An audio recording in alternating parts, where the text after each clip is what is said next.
Radical.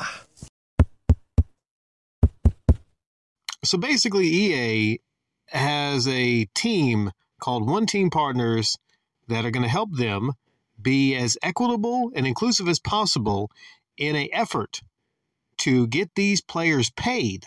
The college players are going to be paid for having their likeness in the next EA Sports college football game, which doesn't have a title, I don't think.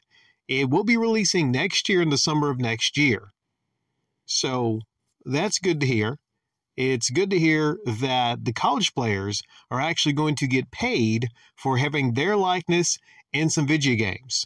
Now, what happened basically was the last NCAA game, NCAA Football 14, came out, a decade ago. And that game is really sought after. Look at the prices on that game. Now, the reason why these old college games are sought after is the idea was there would be no more college football games. That was the last one you could get. And apologies, I don't know the full story here. But basically, the gist of it was the college players were not getting paid to have their likeness in these sports games that were made by EA. And I don't know about you, but I'd be kind of pissed if I was in a game, if I was a college player, if I was a player of anything, and I was in a game and I was not getting paid to be in that video game. That's kind of messed up. So things are different now because these players can actually opt in to have their likeness in the game, and they will be compensated, as far as I know here, for being in the game. Now, that's the whole story, basically. Basically the whole story. Coming out with a college game, 2024, in the summertime. And they're going to try to get these college players paid. What I want to talk about is the market for NCAA Football 14 and 13 and 12. The market, I think, for these used games might just be heading the way to crash. That's what I think. And as a game seller, I'm curious about this. Now, the thing that makes this so valuable, like I said, NCAA 14 it's the very last college football game you could get. But if there's going to be new college football games, and if these new college football games are going to have all the players in them, then would there be this mad dash to get these old college football games?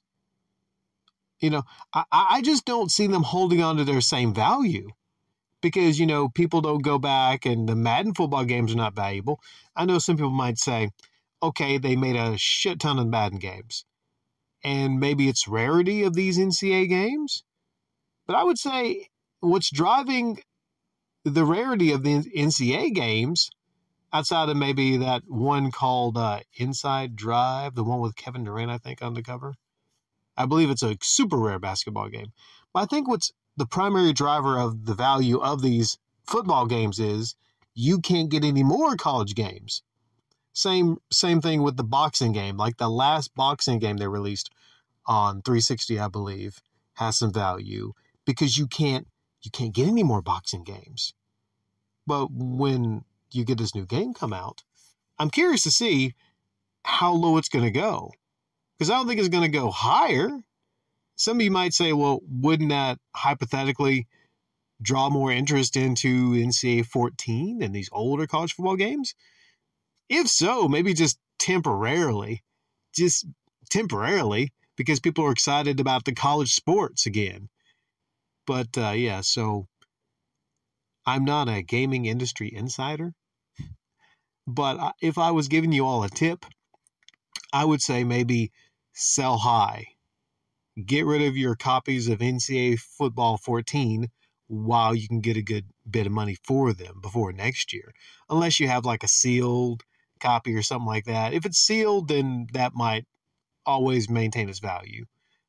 Not to floss, but I have a sealed promotional Kung Fu Panda